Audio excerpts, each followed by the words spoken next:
Hare Krishna, can you all hear me? Om Ajnanatim. Yeah, thank you. Om Ajnanatimidandasya Jnananjanashalakaya Chakshuguvan Melitam Yena Tasmai Shri Gurave Namaha. Namo Om Vishnupadaya Krishna Prishtaya Bhutale Srimate Bhakti Vedanta Swamini Namine. Namaste Saraswate Deve Gauravani Pracharine Nirvishesha Shunyavadi Paschatya Deshatarine.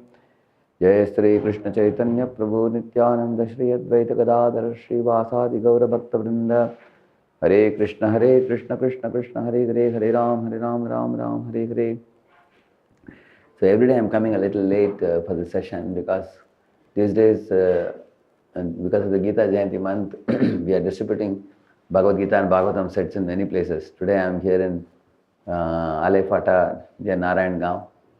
Tomorrow I'm going to Pravara Nagar. So I'm traveling to different places in car. Sometimes we get a bit delayed. I'm sorry for the delay. So let's proceed with the third session today.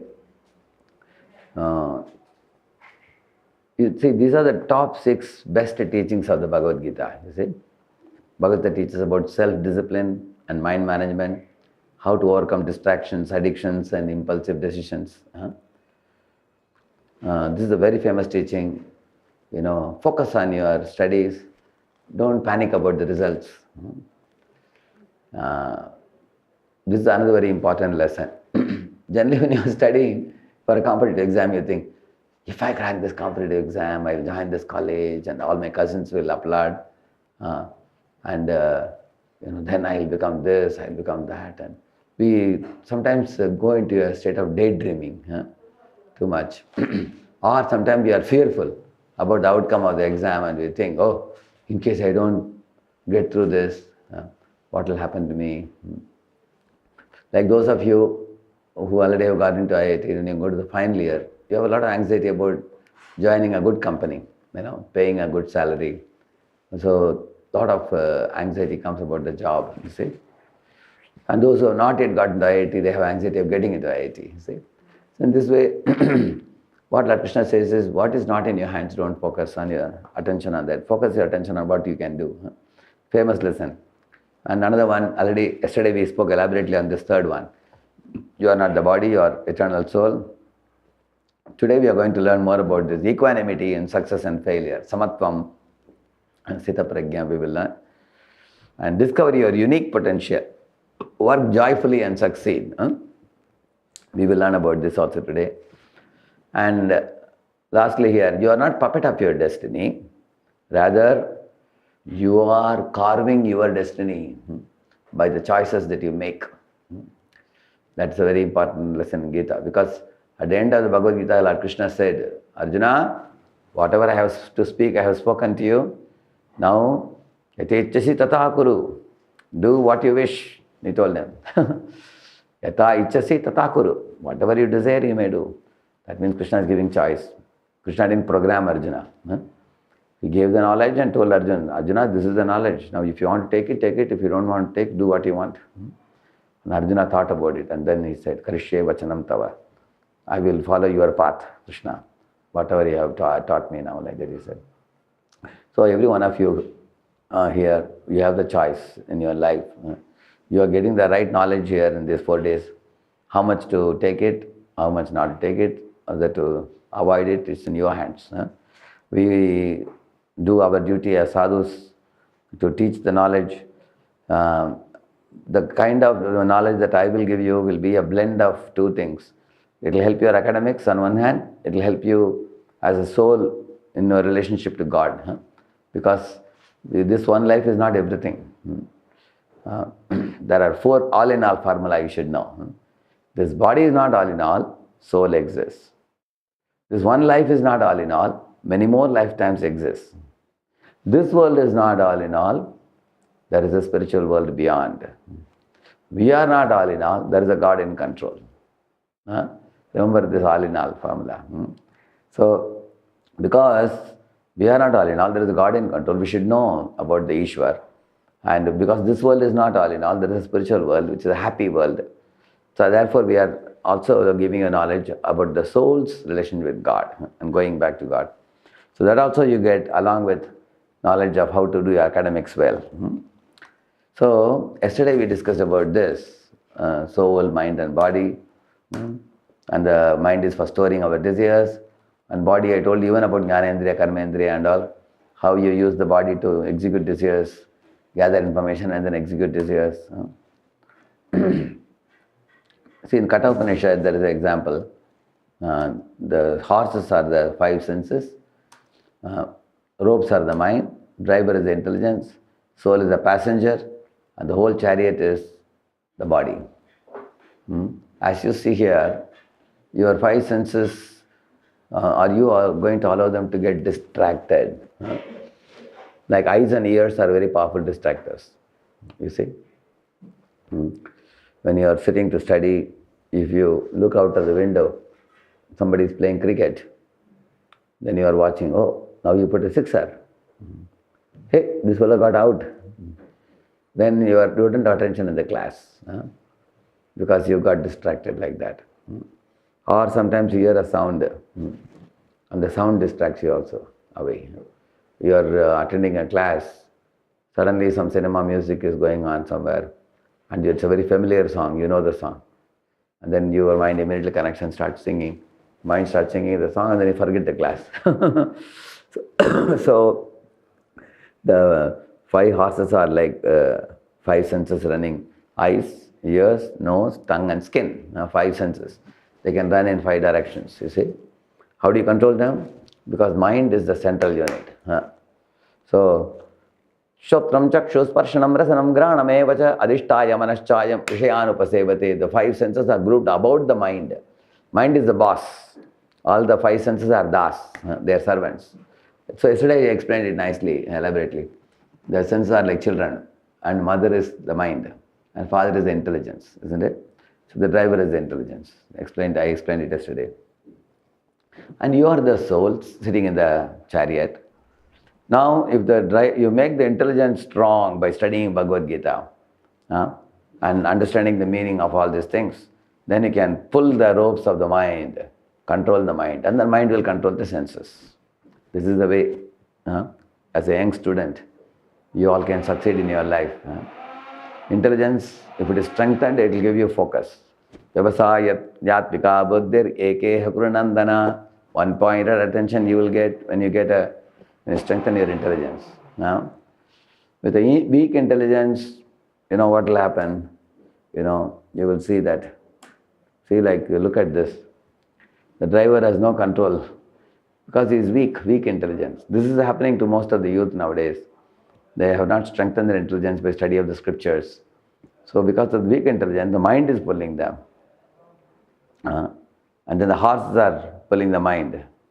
It's like a child, naughty child, yelling and shouting, and the mother, seeing the child shouting, she shouts at the husband. Husband just takes out money and gives for whatever child is asking, because he has no control over wife or children, you see.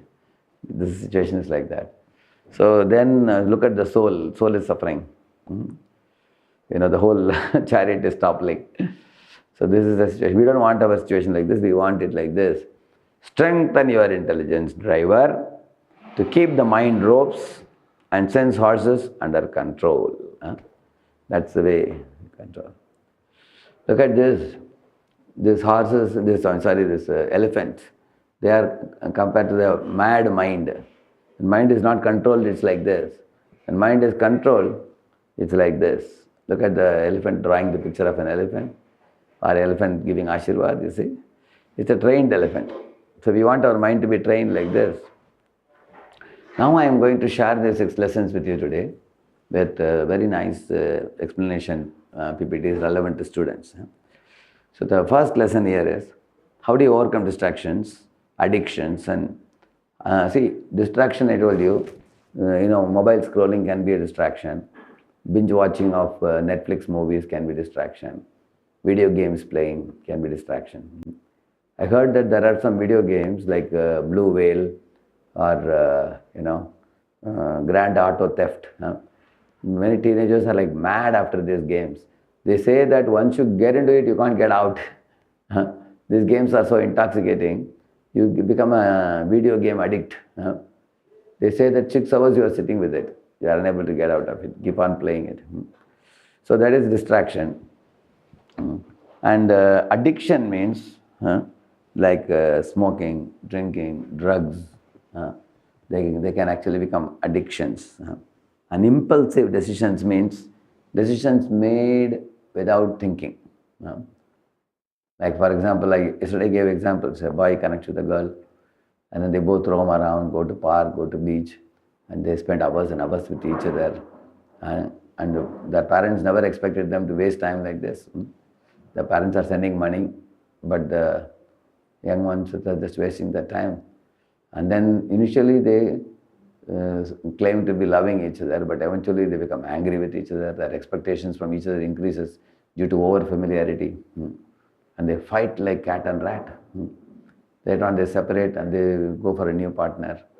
By the time 2 years are gone in the college, many boys, girls nowadays are hopping and jumping from one relationship to another. It's very unfortunate scene like the dogs and cats do. So yesterday I was telling you, now focus on your academics and spirituality. When the right age comes for marriage, you can think about it. So in this way, and also don't make any impulsive decisions. Impulsive decisions means hastily done decisions without very careful thinking, without planned thinking, hurriedly making a decision. So one should be very careful. So let us, please one of you read that. I am giving a wrong attitude, then right attitude, okay? Please one of you read this. Anybody?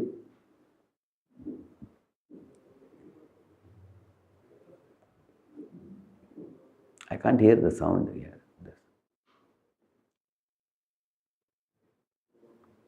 You can unmute them.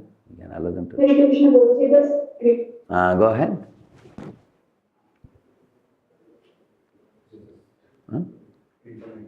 Internet is giving problem, please go ahead.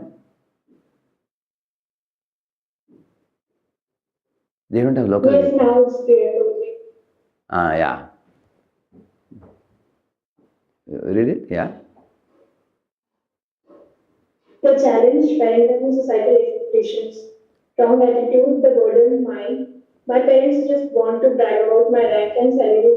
Their love feels conditional. I am living their dream, not mine. This pressure is suffocating me. This leads to resentment, secret rebellion, or a constant feeling of inadequacy. Yeah. So some of you, before you got into college, during your tuition center days, when you were doing tuitions, you might have cried also because sometimes mother, father expect expectations from you.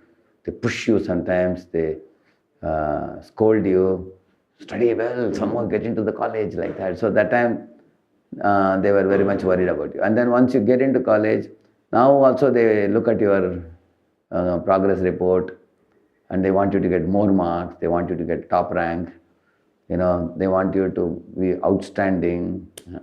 Many times you feel, oh, I am not so smart in this, I can't be somebody like that. Sometimes students feel pressurized by parental expectations, sometimes societal expectations. Sometimes an uncle says, hey, what is this? Your marks are not good enough to go abroad. Look at your cousin. He went abroad, he did MS, he did PhD, he's working as a professor in some Massachusetts Institute of Technology. He's taken a green card and you are in India stuck here. You couldn't make it or what? And then when they ask things like that, you tremble. My Lord, how will I face the situation of society's demands on me? So these are problems, practical issues you all face. Please read further. Right attitude. Now? Yeah? Yes, right attitude, the dutiful mind. I understand their expectations come from a place of love and concern, even if it's expressed imperfectly. My primary dharma is to perform my own work with excellence. I will honor them by doing my best, but I will not be a slave to the results or their specific desires. Yeah. Gita's wisdom, Nishkam Karm, action without attachment to others. This attitude allows you to respect your parents without letting their expectations define your self-worth. That is the essence of the whole discussion here. That means you respect your parents, you know that they love you very much. They are concerned about your bright future. because they are not demanding you to study well for themselves. They actually want to see that you will get a good job, you will settle well, you will be happy. They want to see you happy. So their desire to see you happy comes in a very emotional way on you. Understand that. So respect them for their affection for you. But at the same time, don't let your uncle, aunt or mother or father define your self-worth. So today you are going to learn how to increase your self-worth. Feel very confident about yourself. You don't have to be defined by anybody in this world. God has created you. He has put you here. And He has given you unique abilities. So we will learn about that. This is another challenge I have given. Please read that.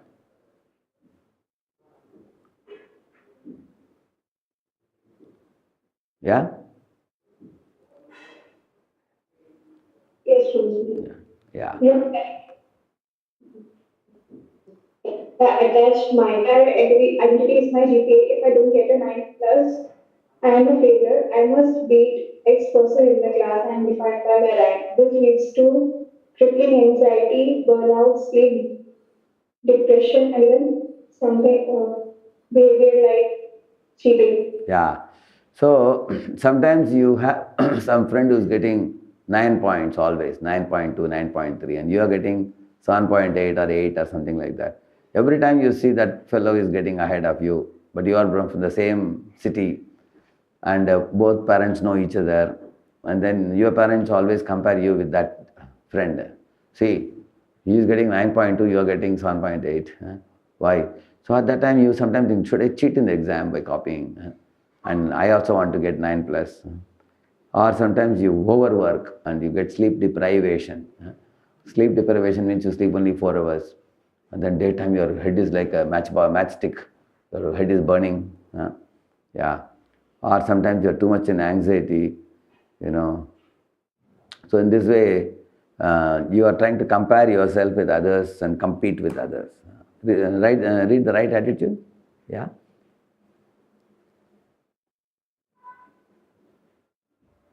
Right attitude, the stable mind. My effort is in my hands, the grade is not. My duty, full focus and integrity. Success and failure are temporary imposters. I will learn from both with a calm mind. Gita's wisdom, Samatvam, equanimity.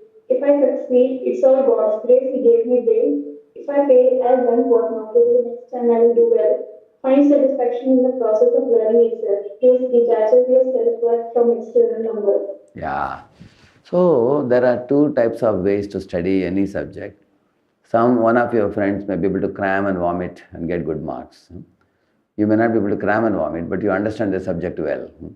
Tomorrow when you both get a job and go, the fellow who is cramming and vomiting, he won't be able to perform well in job because he has no understanding of the subject. On the other hand, if you have understood the subject well, even though you may have less marks, when you go to the job, that understanding will help you much. So therefore, focus on how I can learn the subject better. If you have learned subject better, even if I didn't get big marks, it's all right. So that is what is the Gita focus. Gita says that do whatever best you can do. See here, what he says, it's all God's mercy. The boy is saying, when he got good marks.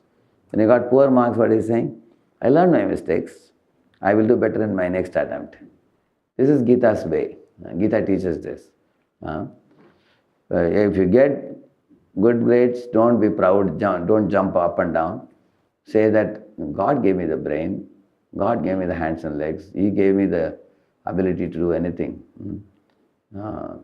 And in case you failed or something, okay, it's not that by failure the world has come to an end or something. I can learn always and do better next time.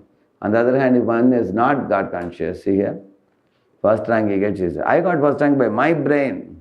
See how smart I am, like that he says. When he fails, he goes into depression. How will I face my friends? How will I face my parents?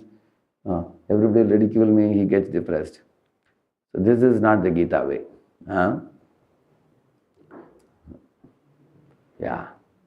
So this is the Gita philosophy. Focus on effort, not the results. Concentrate on what you can control. And the failure is a teacher. Failure is not an enemy for you. You can always learn and grow. Let me see. Yeah, just a minute. Yeah. Srila Prabhupada says failure strengthens patience and intelligence. Every time you get a setback, it makes you better, your character and wisdom, when approached correctly. So you will see that those who fail become more sober. They become more careful next time because they have already burned their fingers. They have learned. So failure is not always a problem. And tolerate dualities. So these things I'm going to show you in the subsequent slides. Success you should consider as occasional visiting guest. Success comes in your life, but it comes and goes. And similarly, failure is like summer and winter. Today I was giving a program just now in a college. One girl was asking, "Sir, sometimes we become sad, due to bad results. What we should do?" I said, "Why do you feel sad?" Because it's like summer and winter seasons. Summer comes, it's too hot, but it goes away. Then winter is very nice, it's cool. But winter becomes too cool, don't worry, it'll go away. Summer will come again.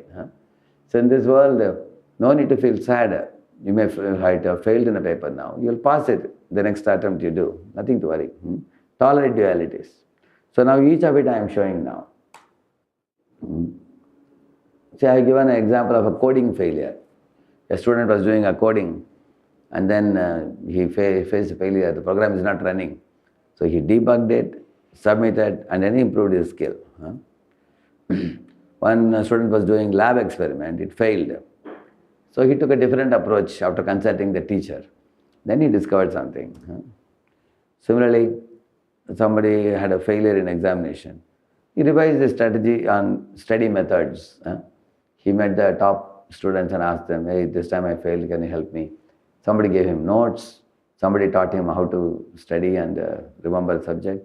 Next time he cracked it. In this way, you can focus on what you can do. So small failures teach skills that success alone cannot teach you. You can learn skills like this, like I told you. You can improve your skill. You can modify your approach. And in this way, you can identify alternative ways to do it. You can read the story, please, one of you. Battery is low. So you can read the story, right? Programming assignment.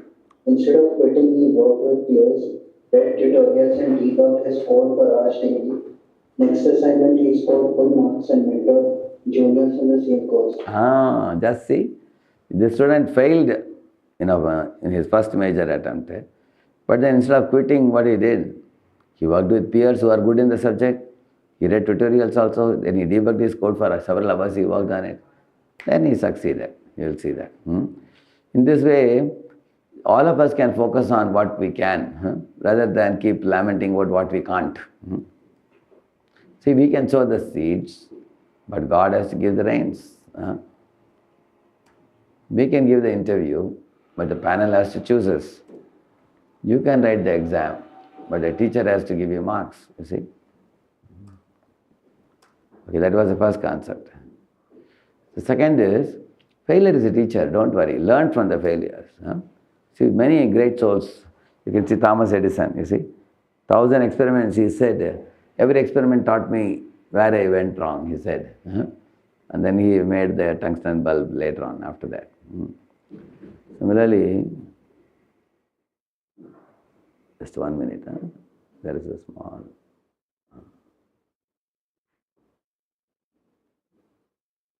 Yeah.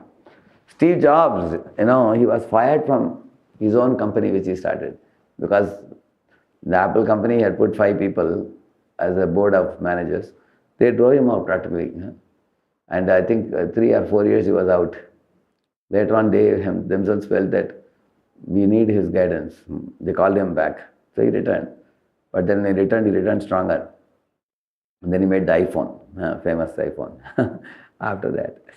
So you can see this example of Thomas Edison, Steve Jobs, Elon Musk also. He faced multiple failures in space, sending rockets. Now, eventually he is famous for space success also. So please read the lesson below.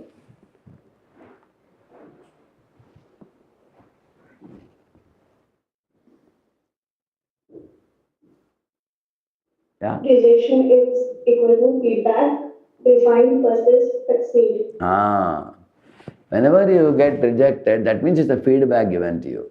You didn't do well, you are rejected.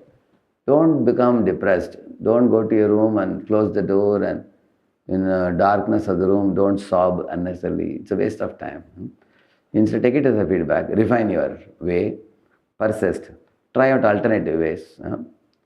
And then you will succeed. That's the whole idea. Take failure as a teacher.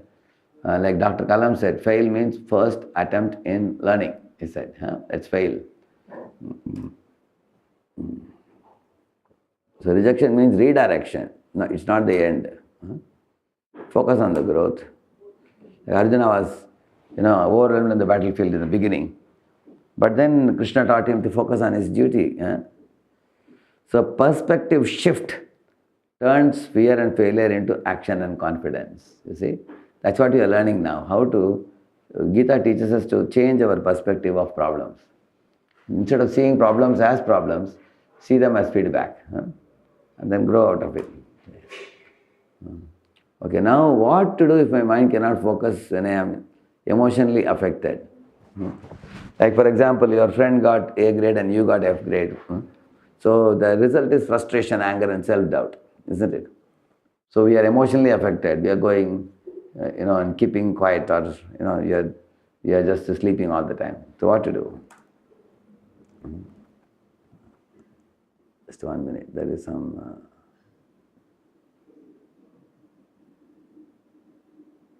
I think it is.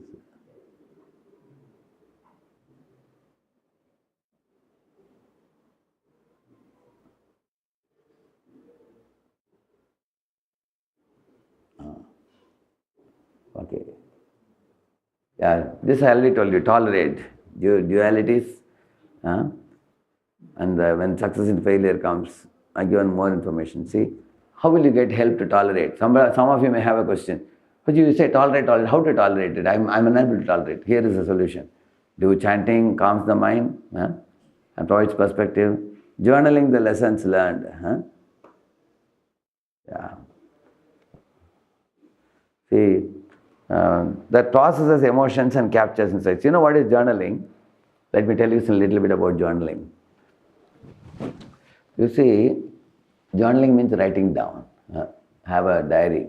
It's an emotional diary where you can write. Last semester, I got very good marks and so many of my friends praised me. I felt very elated, happy. Now this semester I failed in one subject. Some of my friends are teasing me or I'm feeling very morose. So, and then you write a prayer to the Lord. Please give me the strength to face these friends. And this is like summer and winter coming and going seasons. My failure is not a permanent failure. I can't get out of it. These kind of things when you write down. How I can perform better. This particular subject is difficult for me. I'll go to a teacher and learn a little more. I'll go to one of the students who's best in the subject and learn more. Or I'll go to the library and get some books and study more. Or I will photocopy the notes made by one very good topper in the class or whatever. So when you journal your lessons learned from the mistakes, then you can get out of it. Yeah. It's guidance from mentors or seniors, provides wisdom and encouragement. Please read the story on the bottom, left bottom.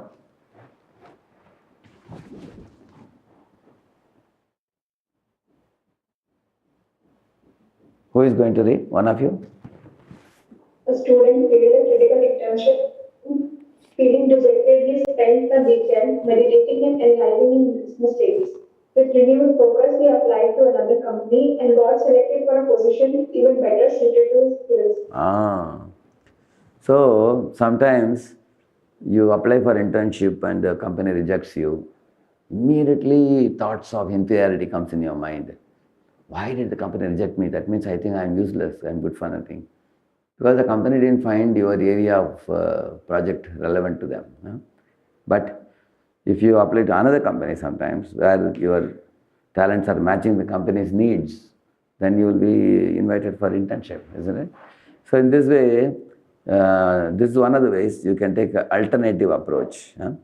When when you face a kind of iron curtain in one direction, that door is closed. Okay, go out through another door which is open.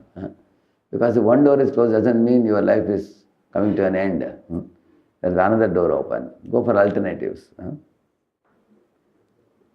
Yeah, emotional regulation and reflection convert failure into opportunity. Regulate your emotions like you regulate your gas cylinder at home, like that. And reflection is journaling. You see the fixed mindset versus growth mindset. So, see on the left side. Please read the left side idea, fixed mindset. One of you? Yes?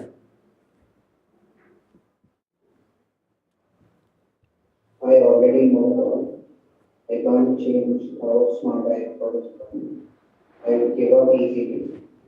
I ignore useful feedback. I avoid things that require effort. Mistakes and failure are bad, so I avoid them. I won't ever be good at this. I won't ever be good at this.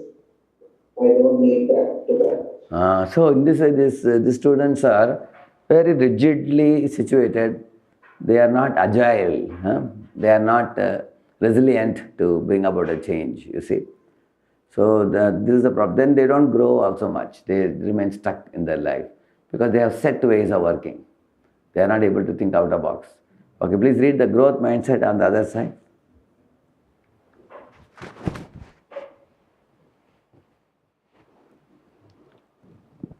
Yeah? I want to learn. I learn from others. I can train my brain. I can work hard to get better at something. Mistakes are learning opportunities. I welcome and learn from feedback. I'll keep trying.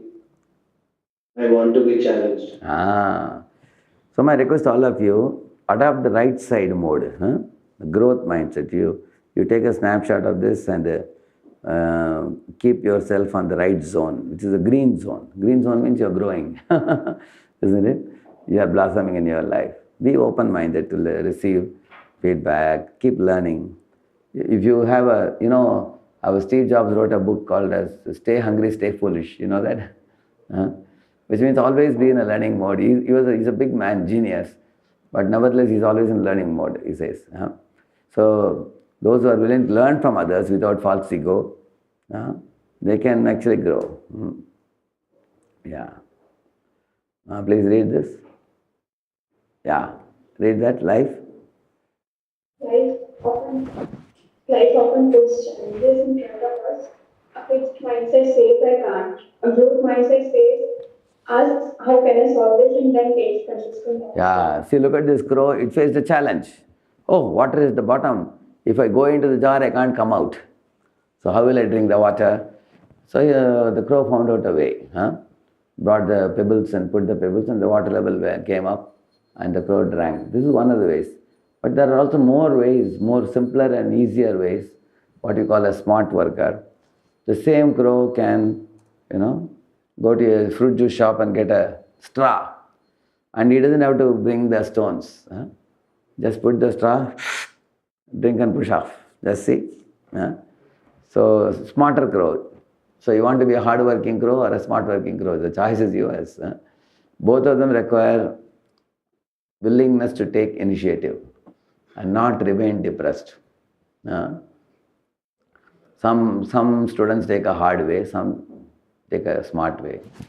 So, for example, what I used to do in my college days, we were about 4 of us. Each of us used to study the first standard textbooks and then used to go for foreign author books. We used to study, go to the library and gather information and take some snapshots of some of the important pages and everything. And we would thoroughly do research. And then when we come back, we will sit in the terrace. The 4 of us would sit and then we'll exchange the notes. Okay, these are my preparations. I give it to other 3. And they would give theirs to me. Because each of us is good in some subject and not so good in other subjects. So taking help from others, that's a very smart way of learning things very easily. And they can explain also very nicely. So instead of fear of competition, You can do these things. Reframe competition by not comparing with others.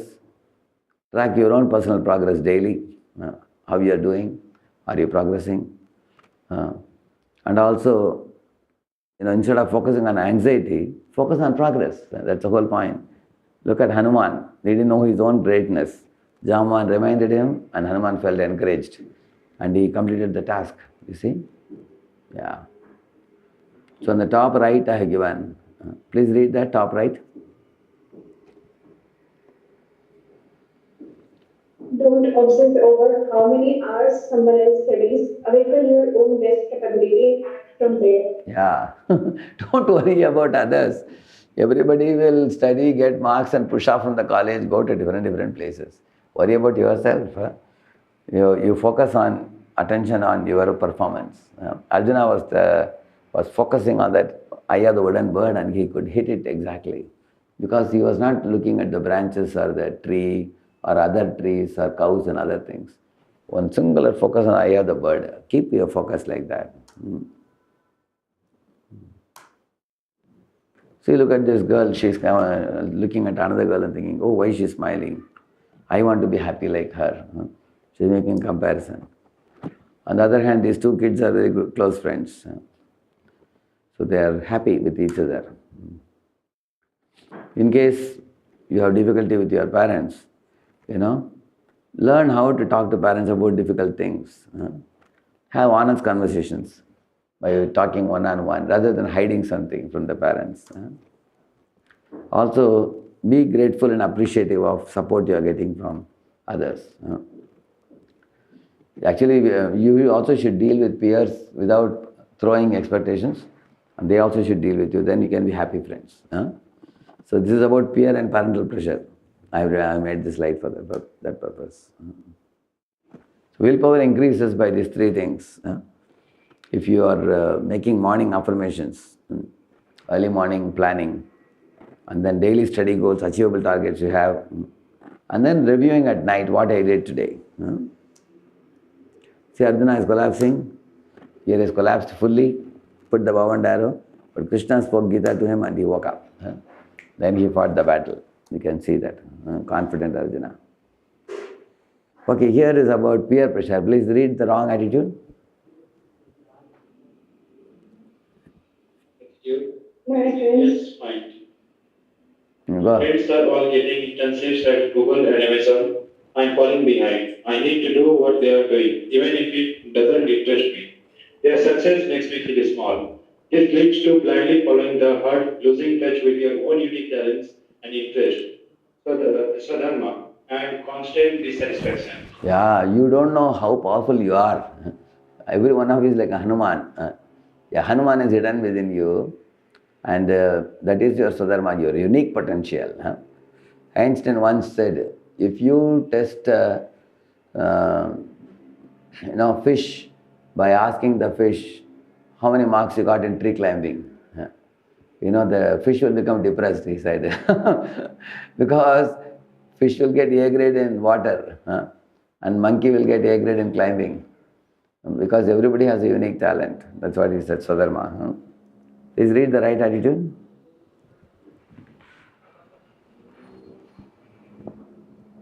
Arman?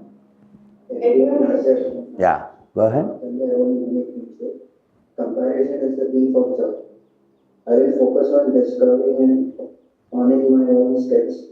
I can be happy for others' success without being damaged. Gita's wisdom, Swadharma, following one's own nature and duty. This fosters self-belief and protects you from the mental prison of envy. Yeah. No, envy towards others is like a mental poison. It's toxic, it is. How to give up? Now I'll show you the slides now. See, what does modern society celebrate? They always talk about what you do. They don't talk about who you are. They're asking you, how much is your GPA? Which company you got job? What is your salary? How many followers you have on your Insta? This is the kind of question they ask you. So they are not talking about who you are, they are talking about what you do. We are conditioned to believe like this. You see? The questions are written. How much money you earn? See, it's kind of questions they ask you. That is very, very painful because you may be successful in something and not so successful in other things. So we are always praised for doing, for grades, resumes, job titles, social media success, all that. So we feel emptiness and anxiety and depression. Look at this, a mother, she's appreciating her son for getting the rotating shield or something. And the daughter is feeling humorous. You can see that. Because she's feeling that mama appreciates only when you get marks. If you don't get marks, you don't get mama's love. Like that she feels. You saw the picture? Yeah. So therefore, yesterday I elaborately spoke about how the body is suffocated. We are kind of disconnected from our own soul. And we are also disconnected from God ultimately. That's why I spoke about soul and God yesterday.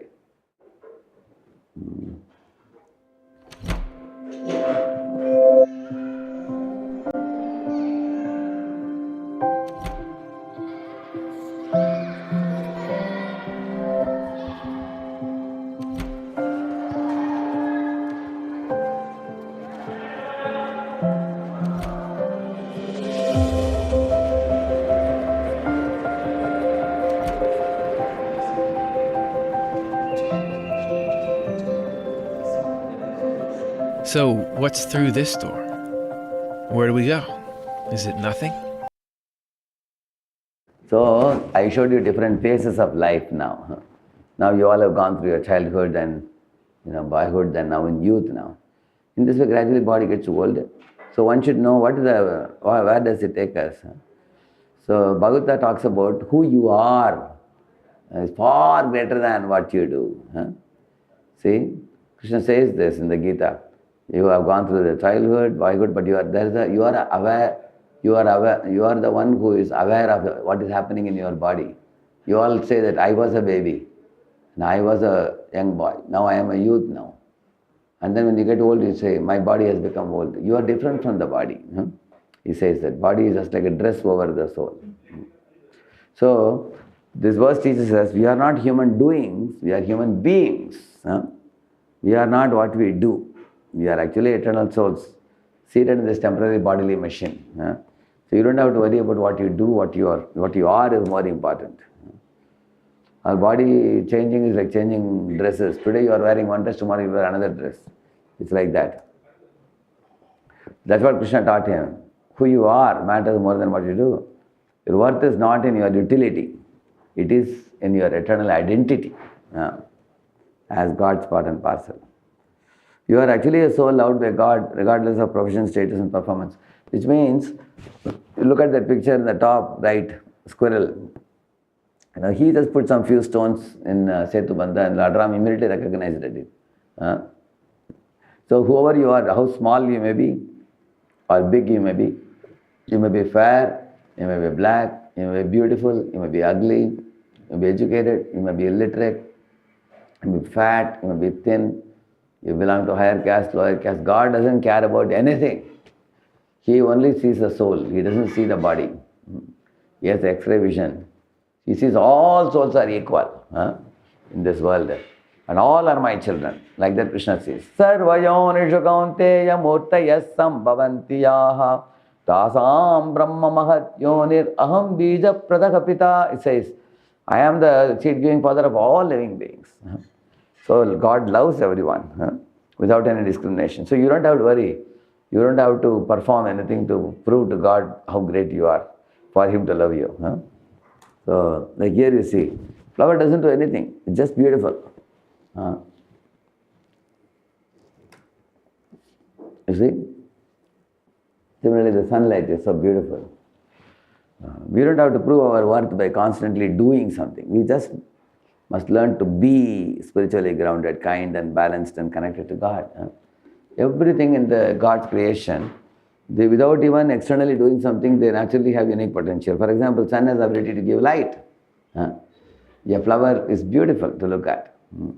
Similarly here you see, a baby doesn't do anything productive for the mother. On the other hand, the baby passes stool and urine. But still the mother is so much affectionate to the baby. Why? No job, no achievements, because she simply loves the child. Similarly, God loves all his jivas. So we don't need to prove to him anything. Similarly, a tree, it doesn't have tried to prove its worth. Simply by standing, a tree gives leaves, branches, it gives fruits, it gives shade. It doesn't have to do anything, just grow and stand like this. It doesn't have to do anything separately. Similarly, if you have a loyal friend in your life, sometimes a true friend doesn't need to do anything, just sitting with you silently when you are sad. That itself gives you joy. Look at this boy. This right side fellow is sad, but when he saw his smiling friend, he is very happy. So, life is not about doing, life is about being. That's the point here. Here you see this little girl, for her grandfather is a very great asset for her. Even though he is not working, he is not earning money now, he's old, he is 80 plus, but grandfather's presence, love and wisdom is bringing great peace to this little child. So, this is the beauty. What do you think the grandfather is doing? He just does not do anything. Just be the grandfather of the little child, that's all. Maybe he's taking her for a walk. He's sitting with her and giving some time. She's feeling that affection and joy, so he doesn't have to prove himself. So here I've given a long list, you can see. Not only humans, every creature has some unique trait. Elephant, cheetah, dolphin, you see, all of them. Look at the table. One of you can read that, because if you read a few of them, you'll understand what I am saying. Please read that. Elephant.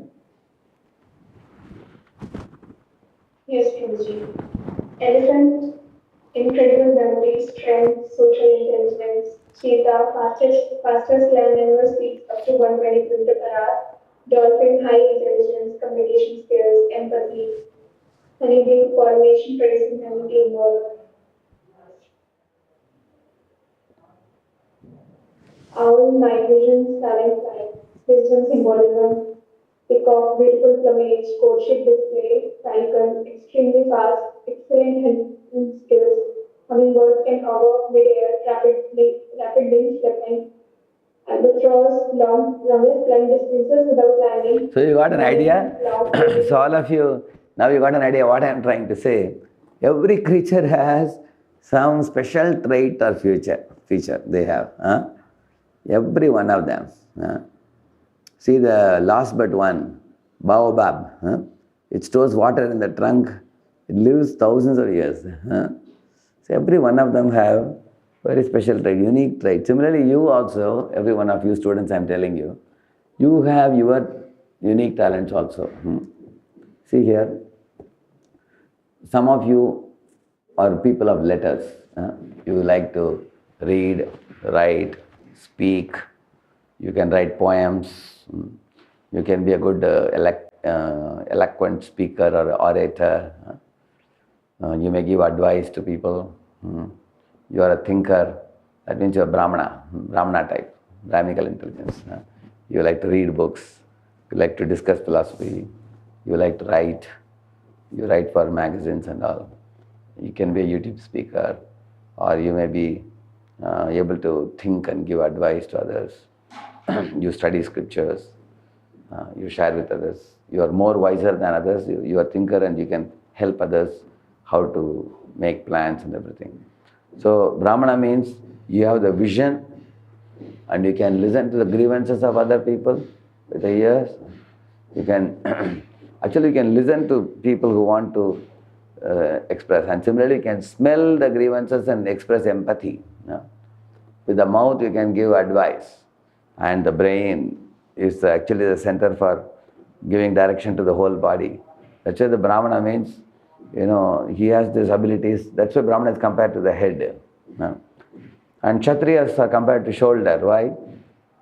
Because if some object falls on you, immediately stop it with this.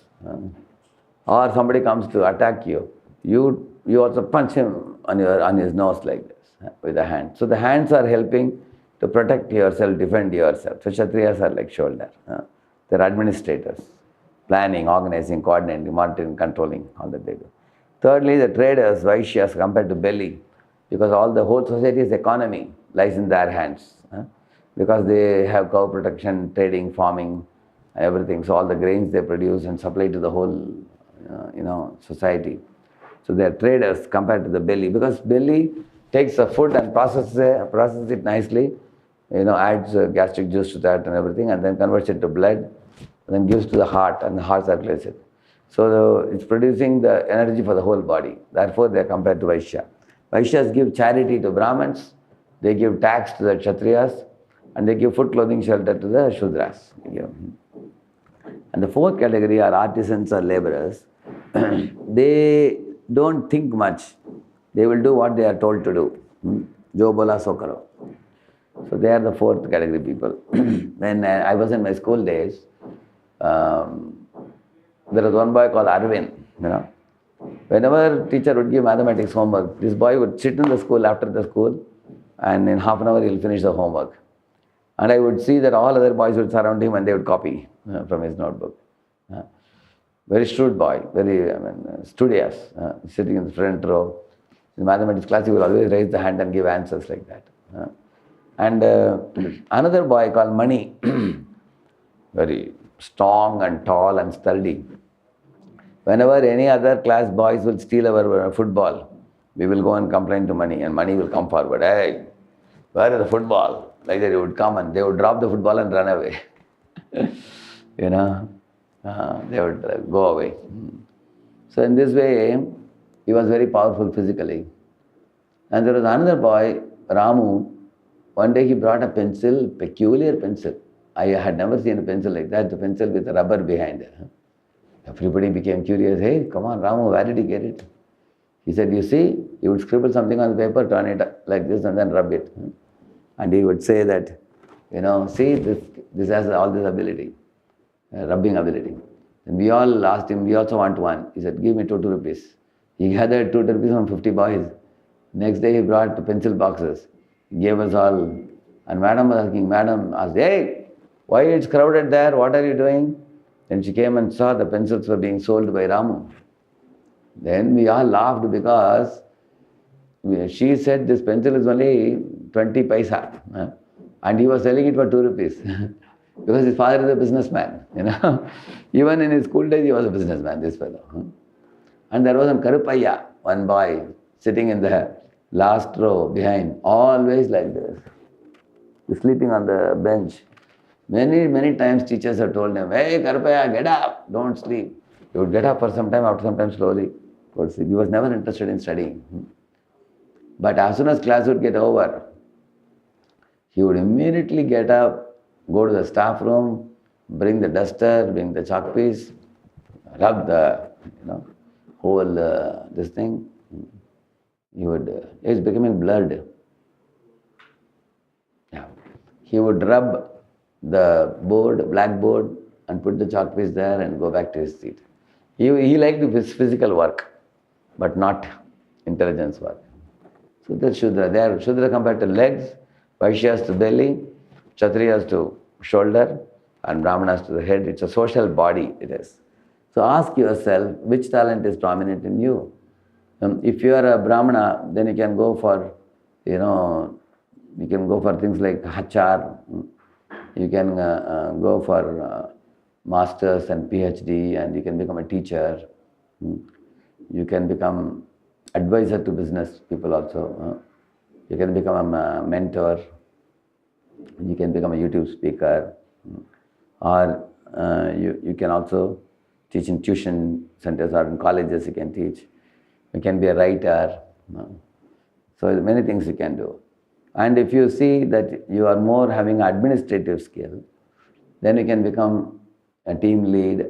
Eventually you can become a project manager. You can go even up to unit head.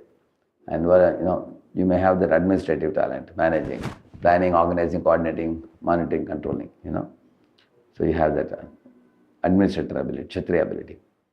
If you are more feeling that I want to be a businessman, a trader and things like that, or cow protection, farming, trading, you like that, then that's Vaishya mindset. You are more put money and take out money. That kind of interest. Entrepreneurs many times. And fourth one, if you say that I just want a nicely paying salaried job. Allow me to work in a company. The month end they give salary, I accept it. There are people like that. Then that is fourth category. So in this, the first category, teaching, if somebody can be Brahminical mindset, they have very great advantage for spirituality. You can understand it very well. See, here I have given, 8 different talents. I will give you one very nice, this thing, just 1 minute.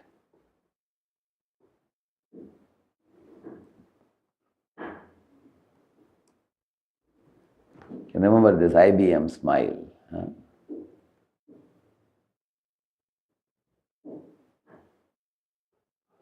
you remember the IBM smile?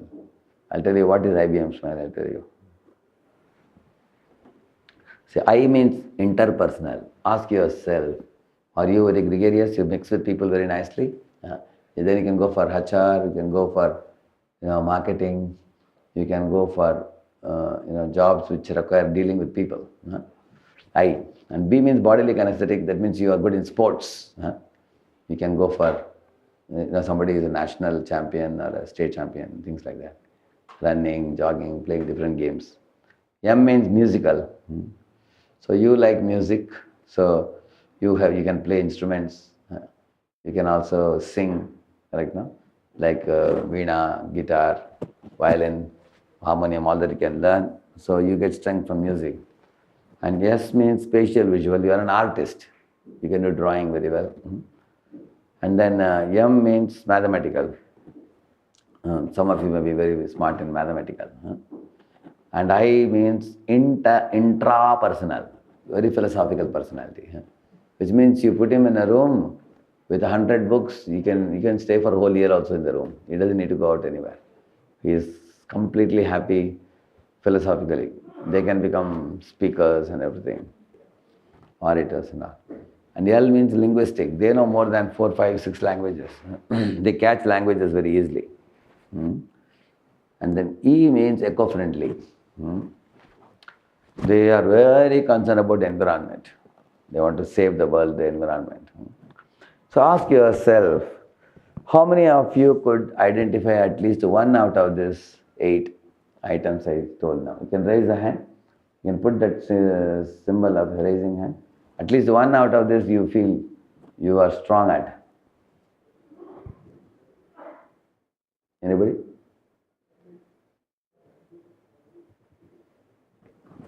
Yeah, only there are 2 hands up. Others, what did you feel? Yeah.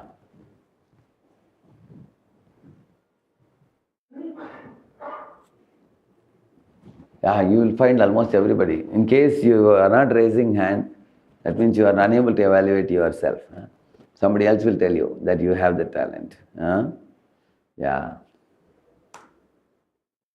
So I will stop with this and I will continue tomorrow because it is already time up today. I don't want to delay you all. So those who wish to push off, you can go, but others who want to stay for question answers, I can stay another 20 minutes till 3:30, and I have other things to do after that. So another 20 minutes I can give you for question answers, okay? And if you have time, you wish to join the question session, you are welcome, okay? So today you learned some of the lessons from the Gita with examples and all. Tomorrow further philosophical similar points like this I will explain to you tomorrow. And I will give the PPT to Harshit and he is going to send you even the 2 previous PPTs. So we will send you all these materials. You can go through them leisurely and you can revise them, okay? Thank you. Hare Krishna. What is any question? Anybody has any questions? Yes, Guruji. Go ahead. Raunak?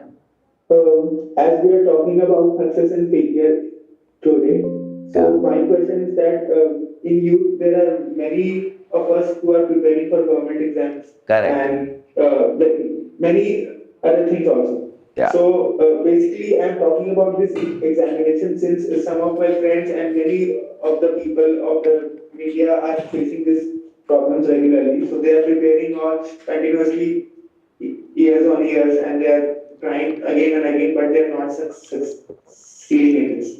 And they're wasting 5 years, 6 years, 10 years. So my question to you is that what is that point at which we can stop? Or because we say that failure is a first attempt in learning. Correct. But up to when? Yeah, that's a good question. That's a good question. What I would suggest is, if you are trying 3 or 4 times and you find that there is not much substantial improvement in the marks. There was one boy who appeared in NEET exam, and he failed 5 times. He couldn't make it. 6th attempt also his parents told him to make. Then I told the parents, don't blindly push him to do NEET exam. Show me his score. So if you need 600 to get into a college, he is only getting 300. So the improvement is like, 320, he goes to 360, again he comes back to 310, then 340. He's hovering in that platform. He's not able to study further and improve. In case he got 300 first time, second time 450, third time he got 550, then he can make 4th attempt. He can make, maybe he will cross 600, right now, then he can join. That would be all right. So this is one consideration. Is there any improvement? That's one consideration. And the second consideration, the UPSC preparing boys I have seen, 5 times, 6 times they appear. See, the number of people getting selected is a very small number. Like, say 10 lakh people write. Out of that, they select 10,000 people. And out of the 10,000 people, again they have second test, and they only call 300 people, And the 300 people also, they choose only very few, So unless somebody is going to fully dedicatedly prepare for UPSC, go to Delhi somewhere and get into it 12 hours a day. If somebody worked 12 hours a day, made an attempt 2-3 times, they didn't get it, they should just forget it. This is not for me. Then go for alternative B, some other direction you can take. They should not waste time too much. Somebody is repeatedly attempting 5 years without much tangible improvement, they become depressed also, isn't it? So why to get depressed? That's not the only way you can flourish in life. That's why I told you this 9 talents IBM smile, I told you. Why? Because you have to identify. Let me tell you an example. One of my, uncle's sister's son, his parents wanted him to become an engineer. So he became computer science engineer. And in 4th year, he became very angry with parents. He said, you pushed me into engineering, I am not at all happy, they said. They said, beta, computer science is very wonderful. People get very high-paying jobs and all. He said, who wants high-paying job? That's not interesting. My interest is in English literature, he said. They said, what are you talking? You can always read Shakespeare, you can read Charles Dickens, Oliver Goldsmith, all that you can read if you want world English literature, if you are interested in that. He said, what are you talking? I'm not just interested, I want to teach English also. They said, now you are a computer science engineer, how are you going to teach English? Do you want to go to a school and teach? He said, no, now I want to do MA English. So after BTech, he went for MA English. Then he did MPhil in English. Then he joined college as an English professor. Now he's a HOD in English department. He's teaching English now. So because his parents didn't know his inclination, they put him in the computer science direction.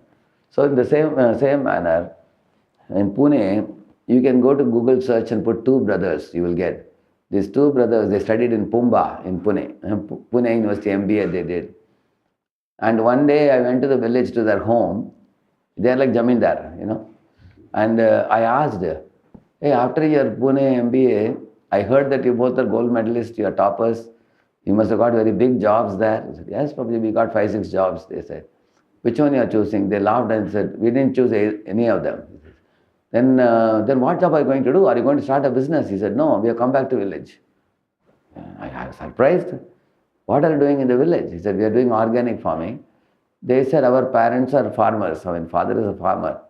And we like farming. We are getting fresh air, fresh water. We have cows. We have 100 cows here. And we are making organic cultivation. And we are sending it to Bangalore for testing. And all the harvest, all the yields are going to Germany. And we are making more money than what we would earn in Pune city. Why we should slog 14 hours a day there? Here we work only a few hours. We are with parents and family and everything. You see, just see, they have taken a totally different direction, isn't it? So you don't have to get bogged down. UPSC, UPSC. Don't become obsessed with that. I would tell people. There are many alternatives in life. And these two boys, despite being gold medalists and toppers in MBA, instead of going and working in a very IT company, which is very prestigious, they don't care a fig about prestige. They say you need to live your life. You may have a lot of money in your pocket, but you are, becoming obsessed with city life, like becoming like a zombie in a city. They are more happy in the village. They said, we are with grandparents, we are with parents. Now they are married. Now they have family, they have children, and they have vast, acres of land. And their father is very happy that my sons are also doing farming now. Can you imagine a gold medalist doing farming in the village? And they are also devotees. So they are gathering a lot of people and doing very nice ISKCON programs also. So in this way, you can have out-of-box thinking, new directions, instead of being stuck in one area. That's not the only thing. There are plan B, plan C, plan D. Is it all right? Yeah, Guruji. But I have come to one more question. Yeah. Listening to your answer. My question, second question is that sometimes people, after giving up, they think that if I would have tried one more time, so I would have succeeded in that. So there is no end to it. They regret that. Yeah. See, for example, some exams you can appear till the age of 35. Somebody makes 15 attempts. And then what is he going to do after 35? He cannot make any more attempt now. Correct now? So this is why this is like unpredictable thing. I would suggest one more way. He can actually go to astrologer also. You can check 2-3 good astrologers. Which area is good for me. They will see his kundali and check his nakshatra. According to the time of his birth, date of his birth, place of birth. Date of birth, place of birth, time of birth, they will see that. And they will tell him that you have a business mindset, you can go in business. Or some of them will say that you are going to be a government bureaucrat. Although you are failing in the exam, it's only this time, next time you will crack it, they will say also. You can even consult 3-4 astrologers, you can consult. Because they will give you reasons also for that. That is one thing you can try. In case he is not passing in 3-4 attempts, you can check it also. That's another way. Yeah, is it all right? Yes, Guruji. Thank you. Anybody else has a question? Hare Krishna, sir. I have one question. Just one, go ahead. Just one, yeah. Yeah, sir. How to, first of all, identify one uniqueness, and second is that someone chooses wrong career or then it laments. Then someone said that whatever you are doing, love it, or whatever you love, do it. So how to this? Yeah. See, just 1 minute. I will give you one contact. Just 1 minute.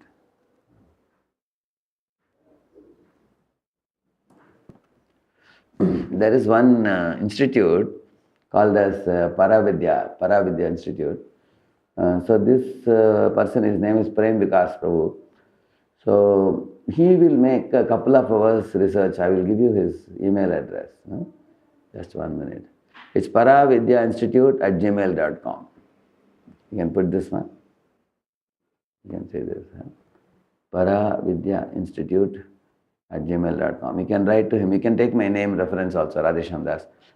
So if you send him, he will ask you several questions. It will take you 2-3 hours procedure, after which he will clearly tell you what is your unique potential. What is your unique potential? We are putting it in the chat, I think, right? Yeah, we are putting it in the chat now. Paravidya Institute, PARAVIDYAINSTUTE TUTE Institute, Paravati Institute at gmail.com. So you can write to him and tell him I want to know my psychophysical nature and what is my unique, what is my unique potential. They can help you check it. Okay? Yeah. Anyone else?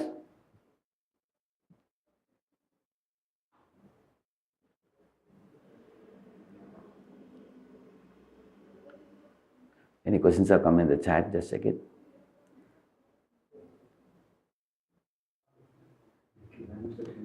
Huh? You can read from there. Here it's not coming here. Questions. Okay.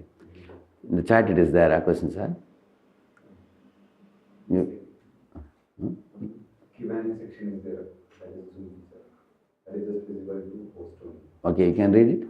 You read it loudly, I'll answer. Okay. Tell the name also. Who is that? Anonymous.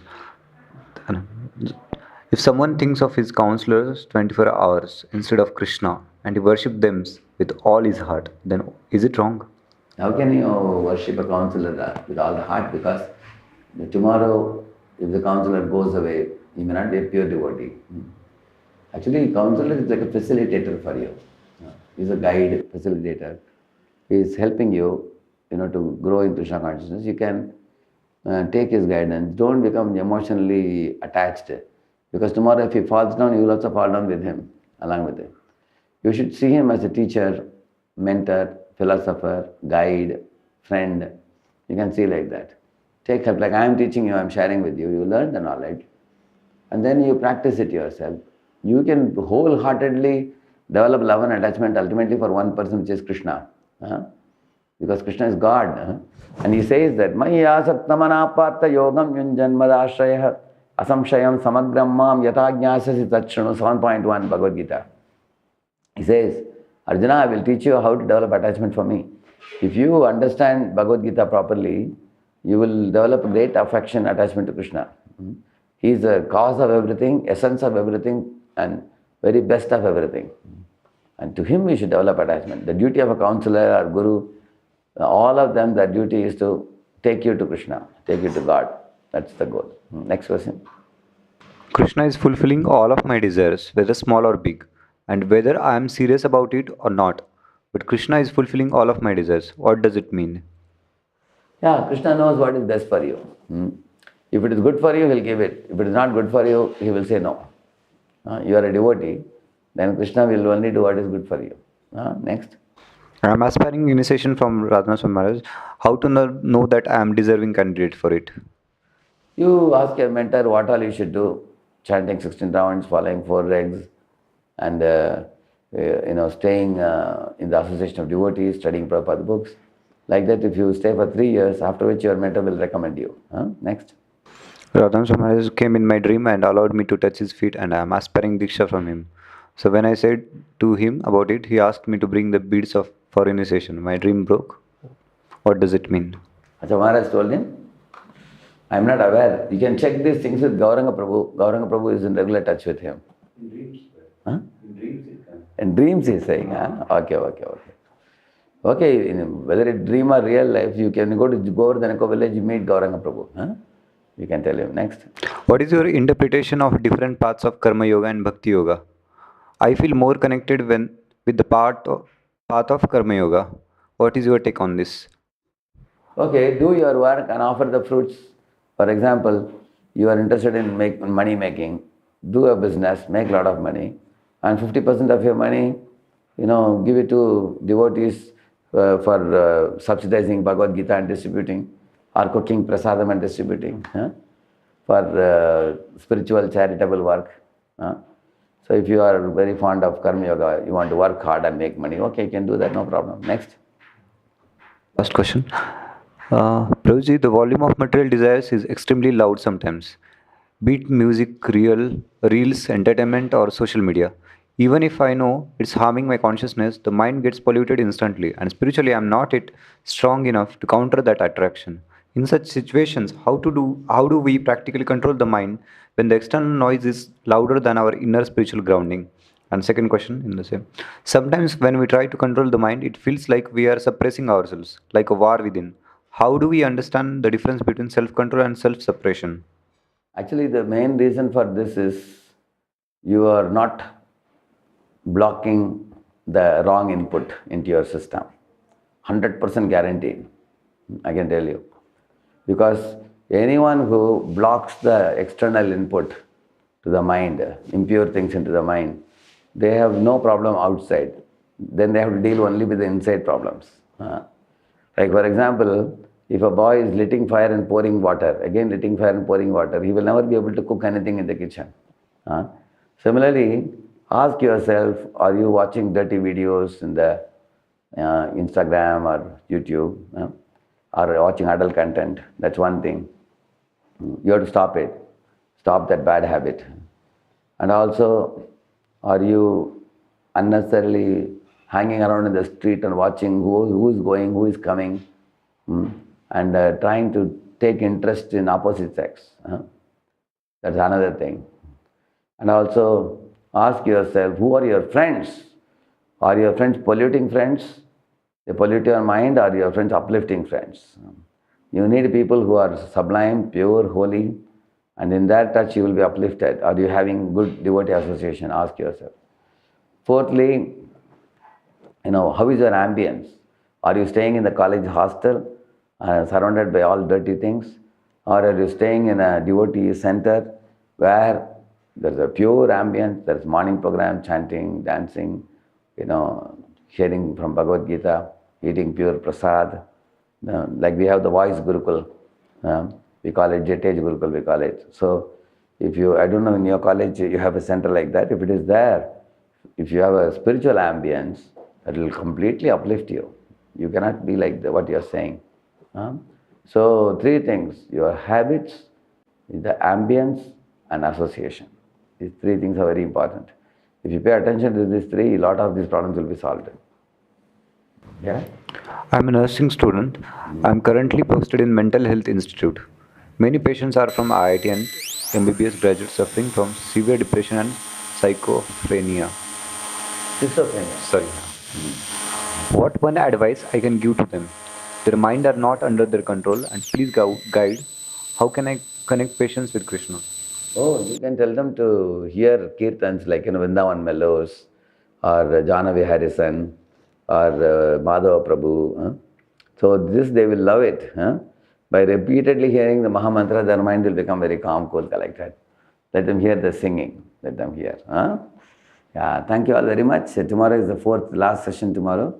Whatever I couldn't cover today, and I will do that, and also we will wind up tomorrow with this. Thank you all for your enthusiasm to stay so long. And Guruji, one question. Yeah. Raunak, tell me. Yeah? Yeah, how can we contact that person, the email ID which is being shared, which what we have to... No, you just tell him, Radheshyamdas gave me this contact, and I want to know my psychophysical nature, unique potential. So what all details I have to send you, and what is the fee? It's actually a professional institute, it is. So they have some fee charges also for that. And ask him, do you need me to come on a Zoom call, or I can send you details, and then he will send you all details about that. Okay? Okay, Ravanak? It's frozen, it is. Yeah, let's come out.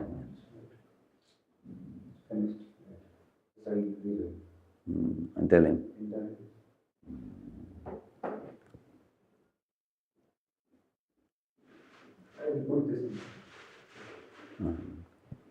Hare Krishna? Ravanak, you heard it? No, actually I was disconnected to this. Oh, it got disconnected. Okay, I'll tell you again what I said. See, you write a mail to this Paravidya Institute and tell him that Radheshyamdas gave this reference. You tell him. And tell him that I want to know my unique abilities, potential, or career advice. I want. So what all I need to send you. Like that you ask them. They will give you all details. And also, they may have some professional charges because it's a professional institute. So they will tell you to check how much it is and all. And then you communicate with them directly. Okay? Okay. Thank you all very much. So we'll meet tomorrow again. Hare Krishna.